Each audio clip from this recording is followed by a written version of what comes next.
दोस्तों ये बात है 1912 की। रॉबर्ट और मैरी अपने दो बच्चों के साथ और उनके कुछ नौकरों के साथ 50 साल पुराने घर में शिफ्ट हुए। वो घर काफी बड़ा था और उसमें अंदर बाहर से काफी टूट फूट थी, क्योंकि उस घर में 10 साल से कोई नहीं रहा था। कभी कभार कोई सर्दियों में आता और वो एक ही दिन में लौट जाता। अब ये लोग जब उस घर में रहने लगे तो उन्होंने ये चीज एक्सपीरियंस की कि वो बिना ज्यादा काम किए बहुत ज्यादा थक जाते थे, और जब वो सोकर उठते थे तो उनका बहुत तेज सरदर्द होता था। उनके बच्चों की त्वचा भी धीरे धीरे थोड़ी सफेद सी पड़ने लगी थी और उनकी भूख भी मरने लगी थी। और पौधों को चाहे वो जितना पानी दे वो भी धीरे धीरे मरने लगे थे। फिर एक दिन मैरी घर में अकेली थी और उसके कमरे से ऊपर वाले कमरे में उसने किसी भारी आदमी के दौड़ने की आवाज सुनी। उसने जाके देखा तो वहां कोई नहीं था। ऐसी ही चीजें उनके और उनके नौकरों के साथ रोज होने लगी, तो नौकर भी काम छोड़कर जाने लगे, ये कहकर कि इस घर में भूत है। फिर परेशान होकर रॉबर्ट ने ये सब चीजें ना अपने भाई को बताई, तो उसके भाई ने ना कुछ लोग भेजे उनके घर पर। उन लोगों ने यह बताया कि इस घर के बेसमेंट में बहुत पहले एक बार आग लग चुकी है और इसकी वजह से इस घर में भूत वूत कुछ भी नहीं है, बस वो आग लगने की वजह से फर्नेस खराब हो गई है।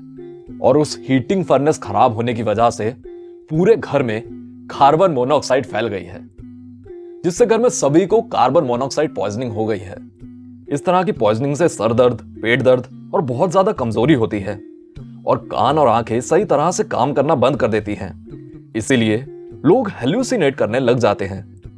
और दोस्तों, एक कार्बन मोनोऑक्साइड पॉइजनिंग बहुत ही ज्यादा कॉमन है पुराने घरों में, क्योंकि पहले के घरों में ना ऐसे एडवांस्ड हीटिंग सिस्टम नहीं होते थे जो आजकल के घरों में होते हैं। अगर वो खराब हो जाते तो उनको रिपेयर करने के लिए जल्दी से कोई मिलता नहीं था।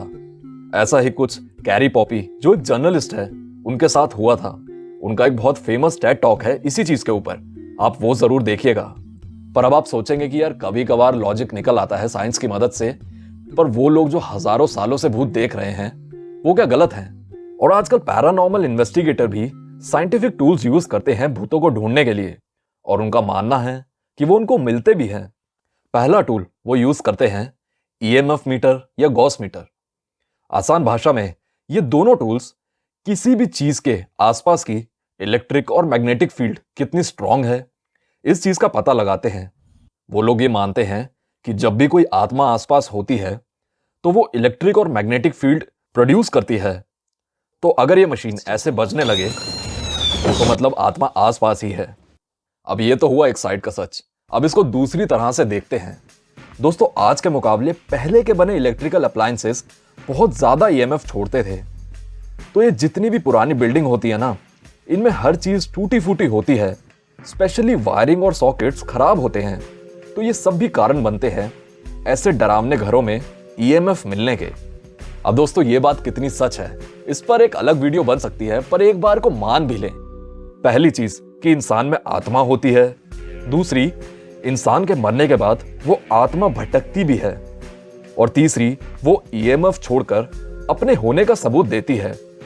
तो अब ये सवाल आता है कि ये कैसे पता लगता है कि आत्मा ईएमएफ छोड़ती है? पैरानॉर्मल इन्वेस्टिगेटर, साइकिक्स और एस्ट्रोलॉजर ये मानते हैं कि इंसान के आसपास ना एक फील्ड होती है, ऑरा। तो वो ऑरा ही इलेक्ट्रोमैग्नेटिक फील्ड होता है। ऑरा इलेक्ट्रोमैग्नेटिक फील्ड क्यों होता है इसका कोई प्रूफ नहीं है, पर एक बार को मान लेते हैं कि ऐसा होता है। तो यहां ये लोग दूसरा टूल यूज करते हैं, डाउजिंग रॉड्स। पुराने समय में ग्राउंड वाटर कहां है ये ढूंढने के लिए ये चीज इस्तेमाल होती थी।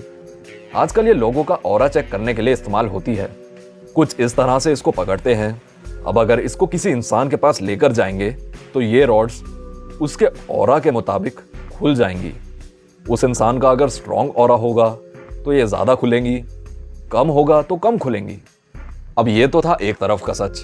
अब इन चारों एजम्पशंस को साइड में रख के लॉजिकली इन चीजों को देखते हैं। साइकोलॉजी और न्यूरोसाइंस के हिसाब से ये होता है इडियोमोटर इफेक्ट की वजह से। इसको सबसे पहले माइकल फैराडे ने डिस्कवर किया था, क्योंकि दोस्तों ये जो चीजें है ना रॉड्स जैसी, ये विक्टोरियन लंदन में भी थी। तब भी लोग आत्माओं से बातें करते थे। तो जब भी वो लोग आत्मा से कुछ पूछते तो टेबल हिलने लगती। उस समय ये फिनोमिना बहुत फेमस हो गया था। फिर जब ये चीज फैराडे को पता चली तो ये सोचने लग गए कि ये कैसे होता है। माइकल फैराडे ने उन हिलने वाली टेबल्स को पूरे अच्छी तरीके से चेक किया। उनको कुछ भी नहीं समझ आया कि ये टेबल्स हिलती कैसे हैं। फिर उन्होंने एक बहुत क्लेवर एक्सपेरिमेंट किया। उन्होंने कई स्पिरिचुअलिस्ट और आत्माओं से बात करने वाले लोगों को बुलाया। फिर फैराडे ने उनके हाथों में ग्लू लगा दी जिससे उनके हाथ टेबल से चिपक जाएं और टेबल के ऊपर एक मोटी सी कार्डबोर्ड की लेयर रख दी। तो एक्चुअली उन लोगों के हाथ कार्डबोर्ड पर चिपके। ये चीज उन स्पिरिचुअल लोगों को पता नहीं थी। अब जैसे ही ये एक्सपेरिमेंट शुरू हुआ तो भाई उन स्पिरिचुअलिस्ट ने सारी आत्माएं बुला ली। वो टेबल ही नहीं हिलके दी, बार बार हिलता तो सिर्फ कार्डबोर्ड, क्योंकि जब भी वो लोग हाथों से टेबल को हिलाने की कोशिश करते वो कार्डबोर्ड हिलने लगता। इस एक्सपेरिमेंट ने बताया एक्चुअली वो टेबल अनकॉन्शियसली ह्यूमंस के हाथों से ही हिल रही थी। ऐसा ही डाउजिंग रॉड्स के साथ भी होता है, ऐसा ही वीजा बोर्ड के साथ भी होता है। लोग हाथों से ही अनकॉन्शियसली उस चीज को हिलाते हैं और अलग अलग अक्षर जोड़कर कुछ भी मतलब निकाल लेते हैं। और कुछ ऐसा ही हमारे प्यारे सदगुरु जी ने भी किया। वो रुद्राक्ष की माला को एक पेंडुलम की तरह पकड़ते हैं। वो बोलते हैं कि इस लोटे में अगर पानी पीने लायक है तो ये रुद्राक्ष क्लॉकवाइज घूमेगा। अब वो रुद्राक्ष घुमाने के लिए जैसे ही सदगुरु जी अपने हाथों को थोड़ा सा हिलाते हैं लोगों को पागल बनाने के लिए, तभी आप एकदम ध्यान से देखिएगा कैमरामैन हाथों पर से फोकस हटा लेता है जिससे हाथ हिलता हुआ ना दिखे। तीसरा डिवाइस वो लोग यूज करते हैं स्पिरिट बॉक्स। इसका बेसिकली काम होता है आसपास की रेडियो फ्रीक्वेंसीज को कैप्चर करना। तो पैरानॉर्मल इन्वेस्टिगेटर ये मानते हैं कि आत्मा रेडियो फ्रीक्वेंसीज की मदद से इंसानों से बात करने की कोशिश करती हैं। ये जो थोड़ी साउंड आती है ना बीच में, यही आत्मा होती है, उन लोगों का मानना है। चौथी चीज कोई टूल नहीं है बट वो इनके बहुत काम आती है, डार्कनेस, अंधेरा। जो लोग आत्माओं से बात करते हैं वो ये मानते हैं कि अंधेरे में या रात को आत्माएं बहुत स्ट्रांग होती हैं दिन के मुकाबले। इसलिए इंसानों का आत्माओं से अंधेरे में बात करना थोड़ा आसान होता है, इसलिए वो रात को आत्माओं से बात करने निकलते हैं। अब दोस्तों इन दोनों चीजों को लॉजिकली समझे तो हम ह्यूमंस में ना हजारों सालों से एक साइकोलॉजिकल कंडीशन रही है पैराइडोलिया की। यानी हमारा दिमाग किसी भी चीज में एक फैमिलियर पैटर्न ढूंढ लेता है। जैसे ये पहाड़, आसमान या इस पौधे में चेहरा ढूंढ लेता है, या इस मुरझाए हुए फूल में ह्यूमन स्कल दिखने लग जाता है। और दोस्तों ये पैराइडोलिया हमारे सिर्फ देखने की क्षमता तक सीमित नहीं है, हम रैंडम नॉइजेस में भी पैटर्न ढूंढ लेते हैं। जैसे कि ये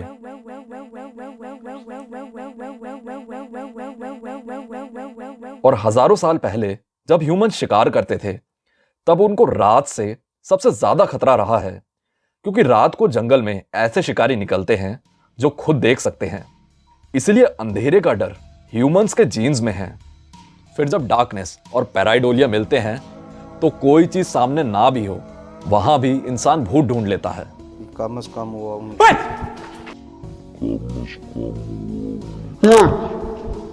दोस्तों ये सब बताने के बाद भी आप में से कुछ लोग सोचेंगे कि यार नहीं, भूत होते हैं। अरे मेरे मामा के दोस्त, मेरे चाचा के दोस्त, मेरे दोस्त के मामा, मेरे दोस्त के पापा के साथ हो रखा है। और दूसरी तरफ साइंस बोलती है कि यार ये सब नहीं होता। तो फिर किस चीज को सही माने? दोस्तों फिलोसोफर्स के हिसाब से क्या सही है ये चीज जानने के लिए ना उन्होंने एक प्रिंसिपल बना रखा है। वो प्रिंसिपल है ऑकम्स रेजर, जो ये कहता है कि कोई चीज रियलिटी यानी यथार्थ में क्यों होती है, इसकी एक्सप्लेनेशन हमेशा आसान होनी चाहिए और एजम्पशन फ्री होनी चाहिए। पर दोस्तों ये आत्माओं से बात करना कई बार लोगों के लिए बहुत हेल्पफुल भी होता है, क्योंकि जब कोई इंसान किसी से बहुत अटैच्ड होता है और वो इंसान मर जाए तो मरे हुए इंसान के भूत से बात करके लोग एक तरह से अपना मन हल्का करते हैं। ये चीज में कोई बुराई नहीं है। दोस्तों ये सब सुनने के बाद आप कुछ भी माने, पर यह चीज जरूर याद रखें, ट्रुथ और रियलिटी, सच और यथार्थ में बहुत बड़ा फर्क है। कुछ चीजें सच सिर्फ आप ही के लिए हो सकती हैं, पर रियलिटी उन चीजों से बनी है जो सबके लिए सच होती है, और उसी रियलिटी और उन्हीं सचों की वजह से आज आप ये वीडियो देख रहे हैं। ये सेमीकंडक्टर एग्जिस्ट करते हैं, आपका फोन एग्जिस्ट करता है, आपका लैपटॉप एग्जिस्ट करता है,